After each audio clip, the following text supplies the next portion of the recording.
नया चैप्टर शुरू हो रहा है आपका इंट्रोडक्शन टू यूक्लिड्स ज्योमेट्री। तो सबसे पहले तो कंफ्यूज मत हो, ये यूक्लिड जो है ये मैथमेटिशियन का नाम है, ग्रीक मैथमेटिशियन था, उसका नाम है यूक्लिड।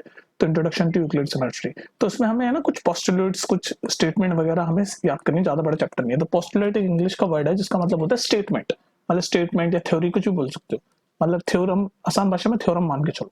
तो पहला पोस्टुलेट ये कहता है कि a straight line may be drawn from any one point to any other point। तो इसको आसान भाषा में ये कहना चाह रही है पोस्टुलेट, ये स्टेटमेंट कि मान लो दो पॉइंट है, तो कोई भी एक लाइन, कोई भी एक स्ट्रेट लाइन दो पॉइंट के बीच में होगी, एक ना एक तो होगी, पर और भी ज्यादा लाइनें हो सकती है उन दोनों पॉइंट के बीच में। ये है कहने का मतलब अगर मान लो कोई दो पॉइंट है तो इन दोनों पॉइंट पे से एक स्ट्रेट लाइन तो बन सकती है, पर जरूरी नहीं कि एक ही बने, और भी बहुत सारी बन सकती है ना, उसके ऊपर और भी बहुत सारी बन सकती है, ऐसे करके कुछ भी, पर एक तो पक्का बनेगी। यही कहता है पोस्टुलेट नंबर 1 आपका।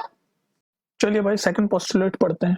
आई थिंक 5 या 6 पोस्टुलेट हैं टोटल, मतलब जनरल चीजें हैं, पर समझ लो क्योंकि ये सारे क्वेश्चन रिपीट होंगे ये चैप्टर में, थोड़ा सा ना इसी तरह के, मतलब आप बोल सकते हो कॉमन सेंस टाइप क्वेश्चन है, पर ये पोस्टुलेट आपको सारे याद होने चाहिए, इसलिए मैं करवा रहा हूँ शॉर्ट्स में। तो सेकंड पोस्टुलेट कहता है terminated line can be produce indefinitely. तो बेसिकली टर्मिनेटेड मतलब कोई भी लाइन सेगमेंट है, मान लो ये लाइन सेगमेंट है यहाँ से यहाँ तक, ये लाइन सेगमेंट है ए और बी, ठीक है। तो पोस्टुलेट कह रहा है terminated line segment can be produce indefinitely, मतलब ये दोनों साइड से ऐसे प्रोड्यूस किया जा सकता है, जैसे ये बी की साइड से मैं प्रोड्यूस कर रहा हूँ ना, ऐसी सिमिलरली यहाँ पर भी ऐसे लाइन को एक्सटेंड किया जा सकता है। तो बेसिकली पोस्टुलेट ये कह रहा है कि अगर मान लो कोई लाइन है तो उसको हम एक्सटेंड कर सकते हैं दोनों पॉइंट्स के साइड से, ए की साइड से भी और बी की साइड से भी, है ना। देखो जनरल सी स्टेटमेंट है, लेकिन इसी को उसने बता रखा है। तो ये हम पढ़ रहे हैं, एक तरह से देखा जाए तो ये पुरानी मैथ्स पढ़ रहे हैं हम। तो ये यूक्लिड ने, जो कि ग्रीक मैथमेटिशियन है, उसने ये चीज हमें बताई थी स्टेटमेंट के जरिए, तो हम वो भी पढ़ रहे हैं। चलो गाइस पोस्टुलेट नंबर 3 पढ़ रहे हैं। तो मैंने जैसे कि आपको बताया था कि 5 पोस्टुलेट हैं यूक्लिड्स के जो उसने दिए थे। तो पोस्टुलेट क्या होता है, इंग्लिश का टर्म है जिसका मतलब होता है स्टेटमेंट, अजम्पशन। तो यूक्लिड एक मैथमेटिक सॉरी कौन सा ग्रीक मैथमेटिशियन था यूक्लिड, एक ग्रीक मैथमेटिशियन था, उसने कुछ पोस्टुलेट्स दिए थे, मतलब उसने कुछ स्टेटमेंट दिए थे, कुछ अजम्पशंस दिए थे मैथ्स के लिए। तो वही अभी हम पढ़ रहे हैं। तो मतलब काफी जनरल टाइप के असम्पशंस हैं, लेकिन हमें पढ़ना है क्योंकि हमारा चैप्टर है, हम क्या कर सकते हैं। तो पोस्टुलेट नंबर 3 कहता है a circle can be drawn with any centre and any radius. अब देखो है ना ये जनरल स्टेटमेंट, मतलब ये पोस्टुलेट कहता है कि कोई भी सर्कल बनाया जा सकता है अगर उसका कोई सेंटर हो और उसका कोई रेडियस हो। तो ये तुम्हें पता है सर्कल ऐसे बनता है, मान लो अगर ये कोई सेंटर है जैसे कि यहाँ बोल रखा है, और उसका कोई रेडियस दे रखा है, मान लो 1 सेंटीमीटर, 2 सेंटीमीटर, 3 सेंटीमीटर, तो हम ऐसे सर्कल बना सकते हैं। बस ये कह रहा है ये पोस्टुलेट कि अगर रेडियस और सेंटर होगा तो सर्कल बना सकते हैं। ओके गाइस पोस्टुलेट नंबर 4 पढ़ रहे हैं। टोटल 5 पोस्टुलेट हैं, ठीक है। तो आपको ये सारे पता होने चाहिए और ऑर्डर में पता होनी चाहिए कि पोस्टुलेट 1 में क्या लिखा हुआ है, पोस्टुलेट 2 में क्या लिखा हुआ है, क्योंकि जब क्वेश्चन आएगा, कोई स्टेटमेंट आएगा और पूछ लेगा भाई किस पोस्टुलेट के अकॉर्डिंग ये सही है, तो आपको बताना होगा कि पोस्टुलेट 4 में ये according to the Euclid's postulate 4 this statement is correct. तो आपको पोस्टुलेट जो होगा और उसमें जो लिखा हुआ होगा वो पता होना चाहिए नंबर के हिसाब से, 1 में लिखा है, 2 में लिखा है एंड सो ऑन, ठीक है। तो देखते हैं पोस्टुलेट 4 क्या कहता है।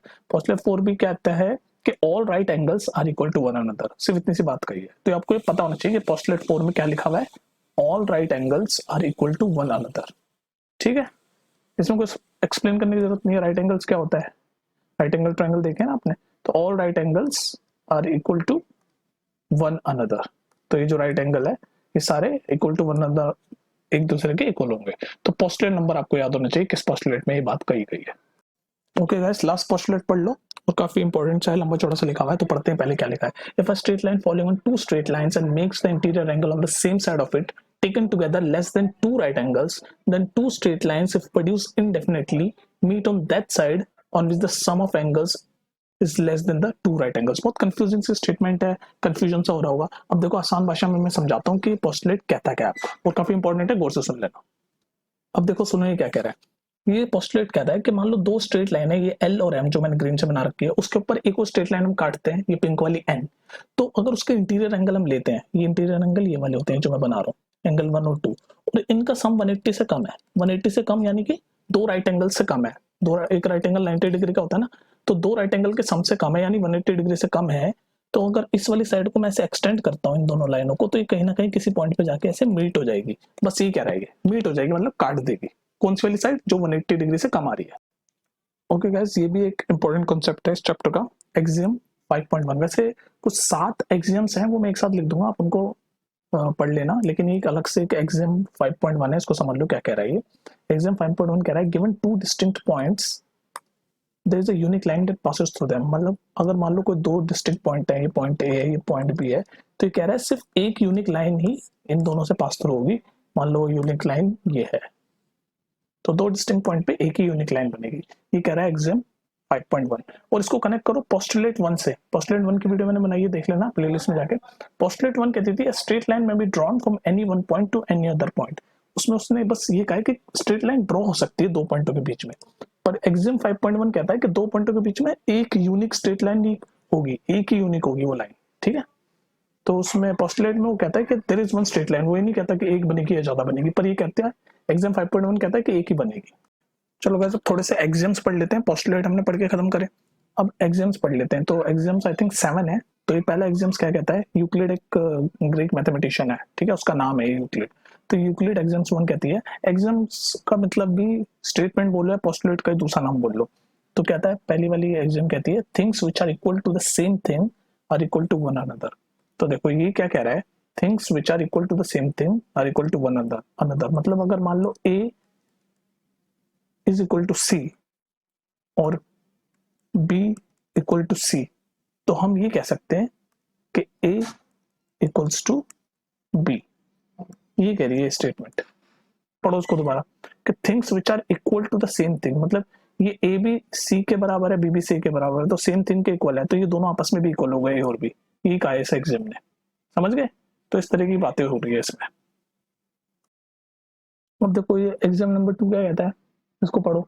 If equals are added to equals then wholes are equal. If equal are added to equal then wholes are equal. मतलब अगर मान लो कोई 2 चीजें हैं, उनमें वो दोनों आपस में इक्वल है, और उनके अंदर मैं इक्वल इक्वल कुछ ऐड करता हूँ, उन दोनों में मैं कुछ इक्वल इक्वल ऐड करता हूँ, तो वो जो ऐड करने के बाद जो होल बनेगा वो भी आपस में इक्वल होगा। नहीं समझे।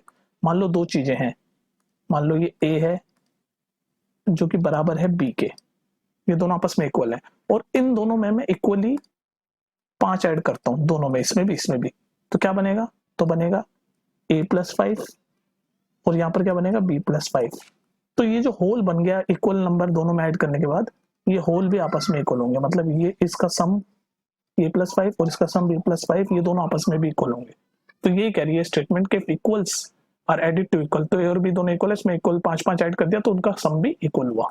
Okay guys, Euclid's exam number 3 पढ़ रहे हैं, तो ये एग्जैक्टली सेम है यूक्लिड्स एग्जाम नंबर 2 जो हमने पढ़ा है, तो जाके देख लेना 2 में क्या है। इसमें सब्ट्रैक्ट की बात हो रही है, उसमें 2 वाले में एडिशन की बात हो रही थी।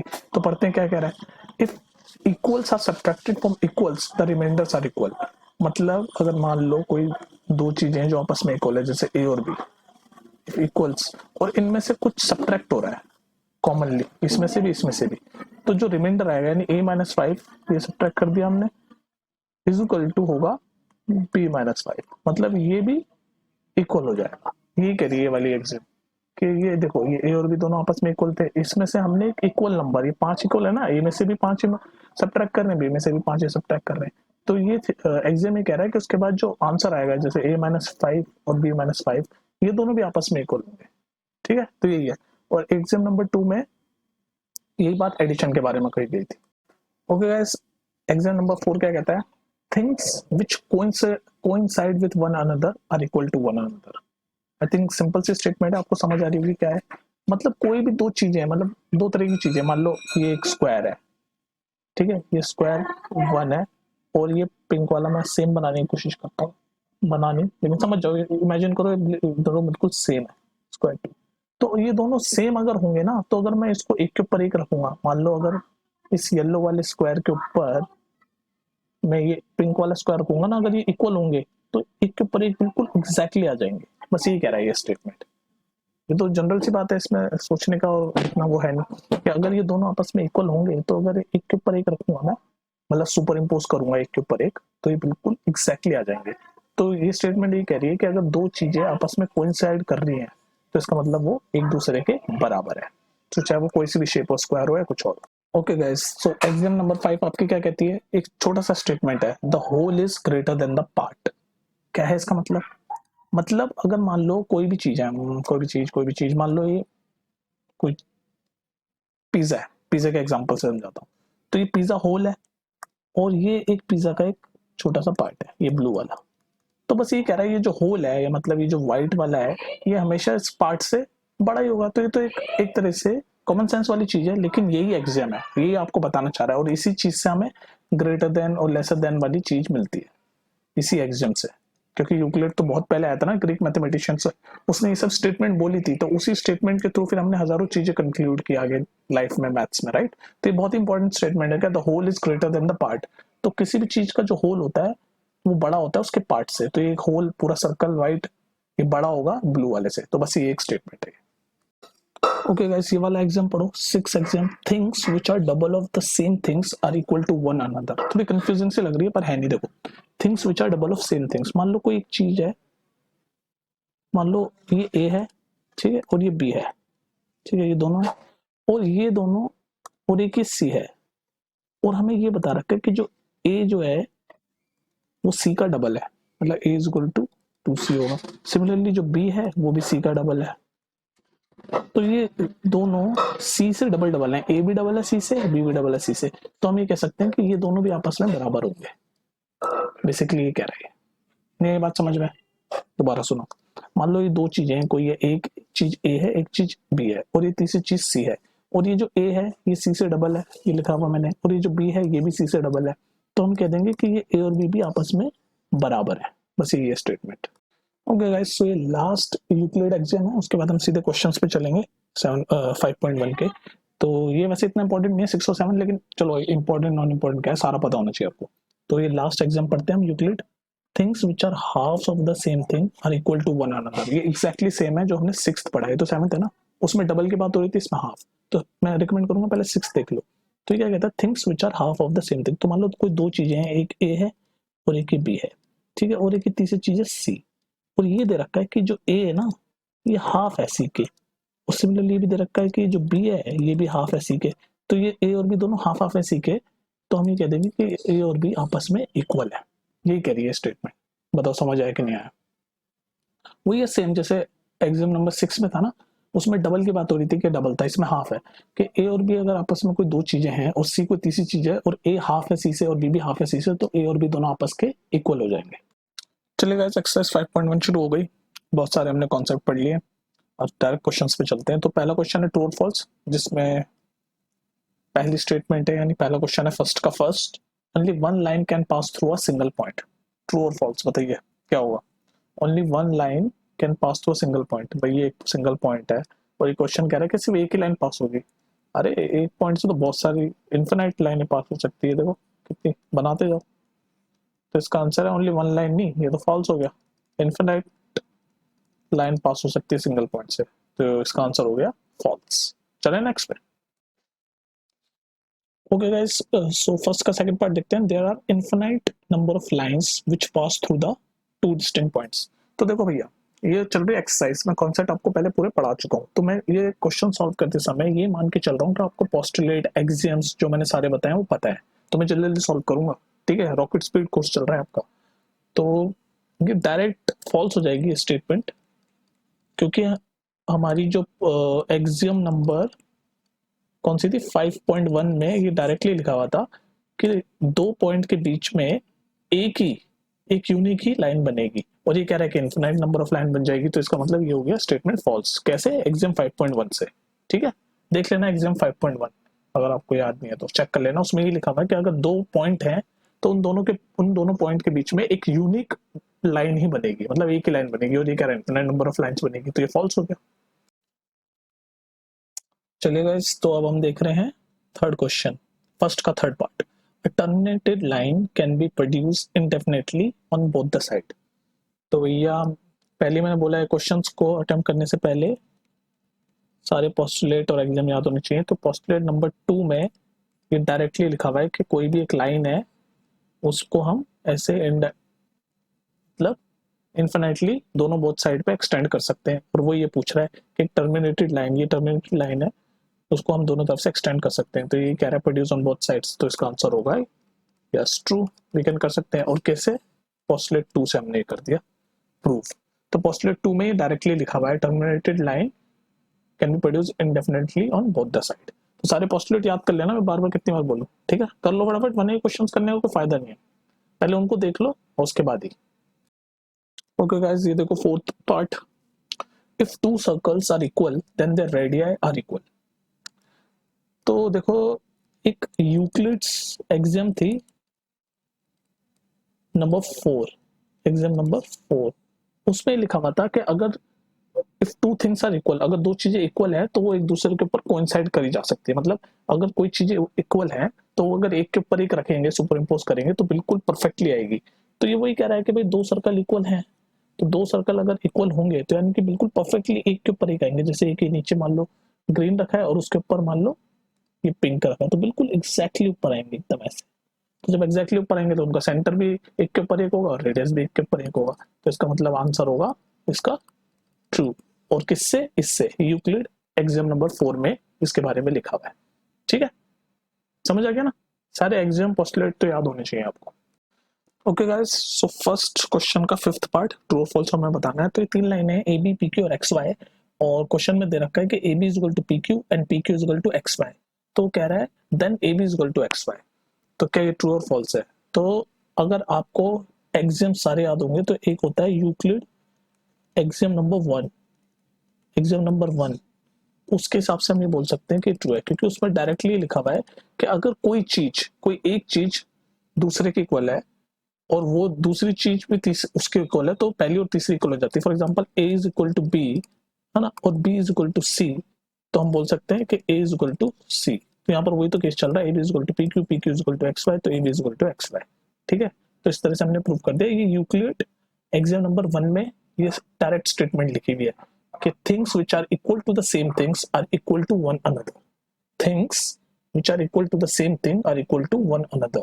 ठीक है, चलो गाइस क्वेश्चन नंबर 2 है। क्वेश्चन नंबर 2 में हमें कुछ चीजें हैं जिसको डिफाइन करना है, मैंने लिख के रखा है डिफाइन।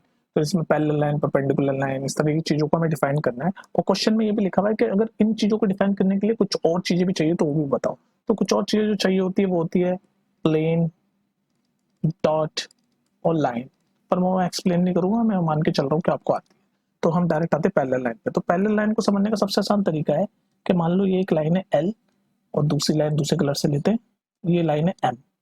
तो दो लाइनें जब कितनी भी इन्फिनाइटली एक्सटेंड हो जाए दोनों तरफ से, ऐसे चलती जाए चलती जाए चलती जाए, पर काटे ना, इंटरसेक्ट ना करे, तो हम कह देंगे ये दोनों लाइन पैरेलल है। हमेशा ये ऐसे कांस्टेंट इनके बीच में परपेंडिकुलर डिस्टेंस रहेगा, ये कभी कटेगी नहीं। जैसे मान लो अगर ये लाइन है तो ये एक पॉइंट पे ऐसे बढ़ाते जाए बढ़ाते जाए बढ़ाते जाए, तो देखो यहाँ पर कट गई। पर पैरेलल लाइंस कभी नहीं कटती, चाहे कितना भी बढ़ा दो। तो यही एक प्रॉपर डेफिनेशन हो सकती है पैरेलल लाइंस की। ठीक है, ओके गाइस, तो सेकंड क्वेश्चन ये है कि हमें परपेंडिकुलर लाइंस को डिफाइन करना है। तो परपेंडिकुलर लाइंस क्या होती है? तो परपेंडिकुलर लाइंस वो लाइन है जो आपस में एकदम राइट एंगल पे इंटरसेक्ट होती है। मतलब अगर मान लो ये एक लाइन है जिसका नाम एल दे दो, और जो दूसरी लाइन है वो इंटरसेक्ट तो होगी पर ऐसे बिल्कुल एग्जैक्टली 90 डिग्री पे। देखो 90 डिग्री का एंगल बना रही है ना।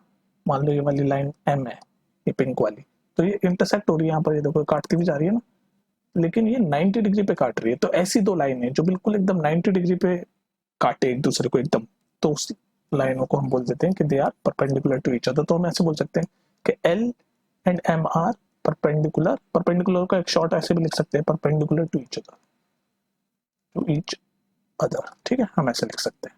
समझ आ गया आपको? परपेंडिकुलर लाइंस जो आपस में इंटरसेक्ट होती है 90 डिग्री पे। ओके गाइस, तो थर्ड चीज जो हमें डिफाइन करनी है सेकंड क्वेश्चन में वो है लाइन सेगमेंट। लाइन सेगमेंट क्या होता है? तो आसान भाषा में हम, एलियस का मोटो ये सब कुछ आसान भाषा में, ठीक है। तो लाइन सेगमेंट ये होती है कि ऐसी लाइन जो कि फर्दर एक्सटेंड ना हो पाए। मान लो ये एक लाइन है ए और बी, और अब ये हमने बोल दिया कि जो ए और ये बी जो है एंड पॉइंट है, A and B are end points, ऐसे हमने मेंशन कर दिया। तो अब ये ए बी जो है ये लाइन सेगमेंट कहलाएगी। क्यों कहलाएगी? क्योंकि अभी एक्सटेंड नहीं हो सकती, अब ये बस इतनी रहेगी, ये सेगमेंट, लाइन सेगमेंट, सेगमेंट मतलब कोई हिस्सा। तो ये लाइन का इतना हिस्सा ही रहेगा। क्यों? क्योंकि हमने मेंशन कर दिया कि ए और बी एंड पॉइंट्स है।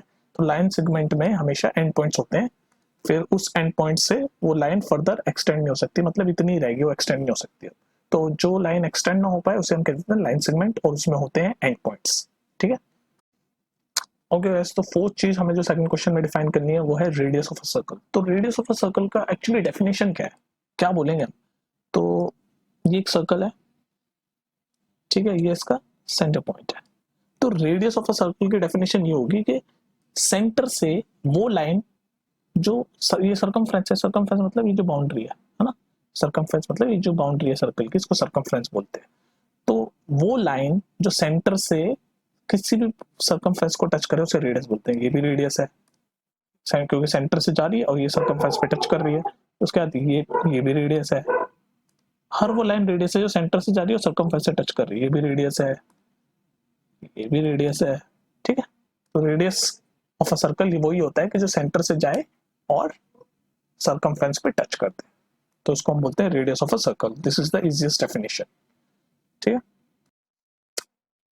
ओके गाइस, सो सेकंड के फिफ्थ और लास्ट पार्ट में हमें डिफाइन करना है स्क्वायर। तो क्या होता है स्क्वायर?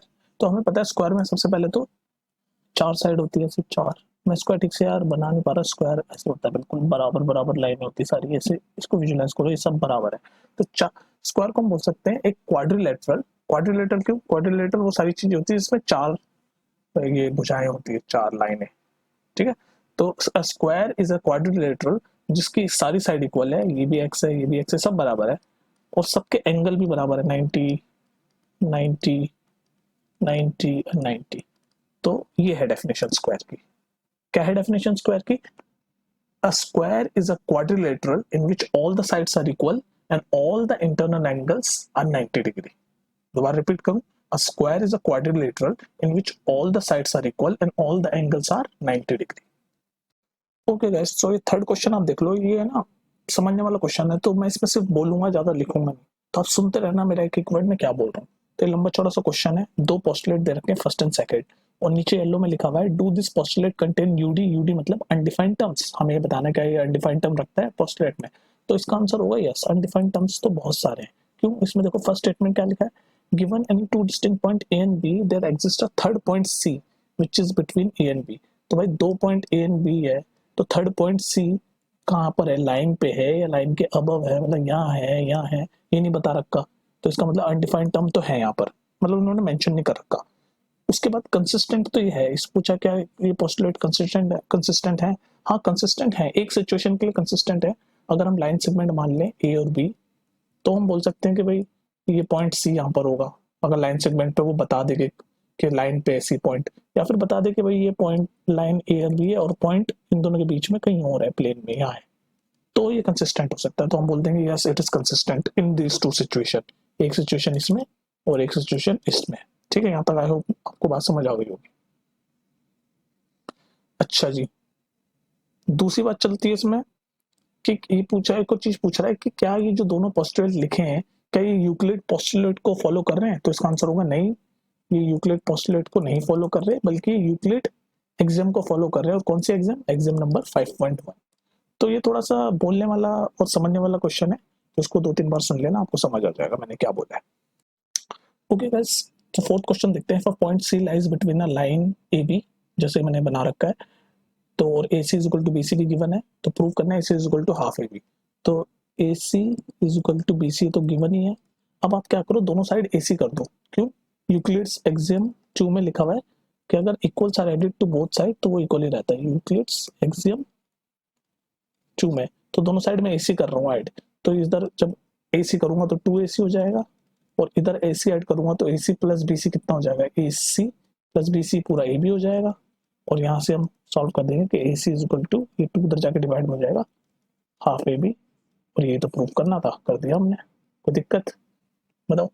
अब आप बस ये सोच लो कि अपने ये दोनों साइड जो ए सी मैंने डाला है वो इसलिए डाला है, ये वाली हमें यूक्लिड एग्जाम 2 में लिखा हुआ है if equals are added to both equal then whole are equal.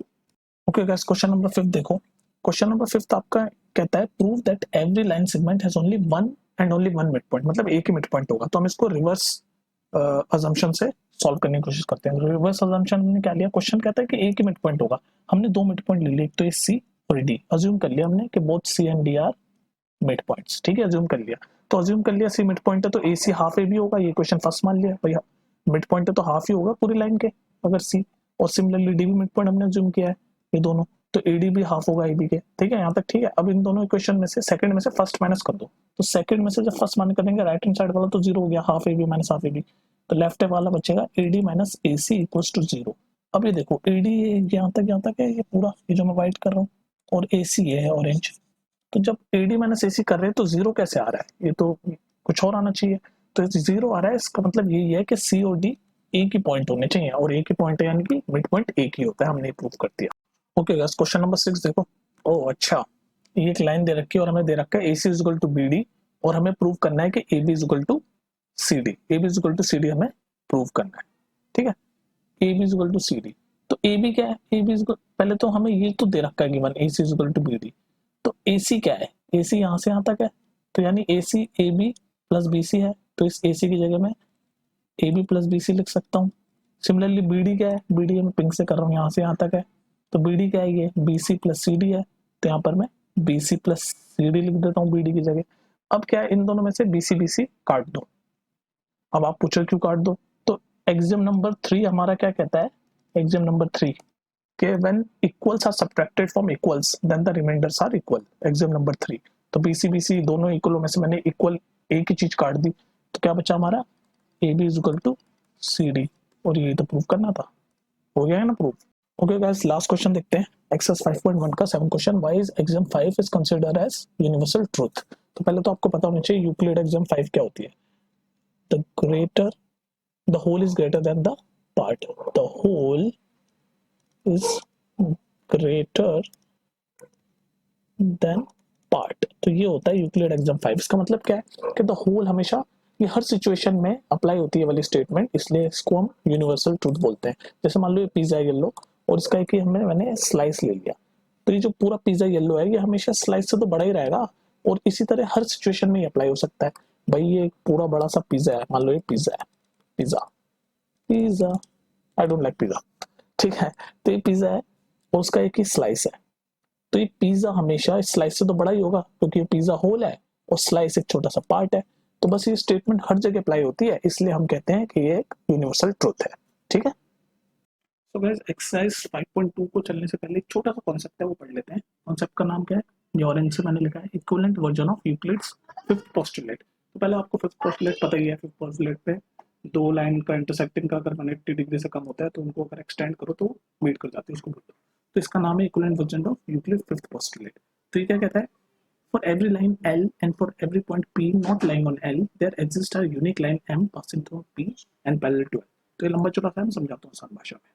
तो ये प्रॉपर्टी ये कहती है कि मान लो ये लाइन L है जो मैंने ग्रीन से बनाई है, और कोई पॉइंट P है जो L लाइन पे नहीं कहीं और है, ये ऊपर है ना, इस पे नहीं है, तो इस P पॉइंट पे कोई ना कोई ऐसी लाइन जरूर एग्जिस्ट करती होगी, जैसे ये M है जो इसको P को काटती होगी, यानी P उस M लाइन पे होगा, और साथ में M जो लाइन होगी वो पैरेलल होगी L के, जो लाइन होगी पैरेलल होगी L के, तो ये वो कहता है, ठीक है। तो लेना मैंने जो दोबारा कहा गौर से एक बार रिपीट करके। ओके गाइस, तो एक्सरसाइज 5.2 का फर्स्ट क्वेश्चन ये कहता है कि how would you rewrite the Euclid's fifth postulate.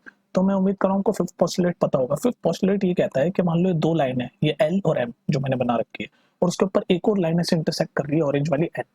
तो अगर ये जो इंटीरियर एंगल है, ये 1 और 2 नहीं इंटीरियर एंगल है, इनका सम एंगल 1 प्लस एंगल 2 का सम अगर लेस देन 180 डिग्री है, मतलब कि दो राइट एंगल से कम है, अगर ये इन दोनों इंटीरियर एंगल का सम दो राइट एंगल से कम है, और फिर अगर ये ऐसे एक्सटेंड होती है इन्फिनेटली, तो ये एक पॉइंट पे ऐसे जाके मीट हो जाएगी, ये कहती है यूक्लिड पोस्टुलेट। अब इसको आसान भाषा में आप कैसे भी समझ लो कि भाई अगर इंटीरियर दो लाइनों का अगर तीसरी लाइन काटती है, तो अगर उनके इंटीरियर एंगल 180 से कम है, मतलब दो राइट एंगल से कम है, तो उनको जब हम एक्सटेंड करेंगे तो वो उस साइड पे काट देगी जिस साइड पे ये दोनों इंटीरियर एंगल लेस देन 120 है, तो इस साइड पे काट देगी, ठीक है। 1 और 2 यहाँ पर लेस देन 180 डिग्री है, तो इस वाली साइड पे काट देगी।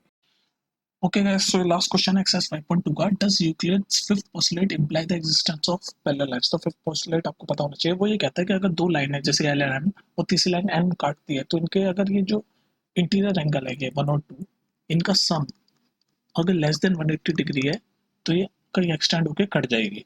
लेकिन अगर इनका सम इक्वल्स टू 180 डिग्री है, यानी 1 और 2 का सम अगर इक्वल्स टू 180 डिग्री है, 1 प्लस 2 अगर 180 डिग्री हो जाए, यानी दो राइट एंगल के बराबर हो जाए, तो ये दोनों लाइनें कभी नहीं कटेगी, और कभी नहीं कटेगी इसका मतलब ये पैरेलल लाइंस है। तो इसका मतलब यूक्लिड फिफ्थ पोस्टुलेट हमें पैरेलल लाइंस के बारे में, एग्जिस्टेंस के बारे में बताता है, तो इसका आंसर होगा यस।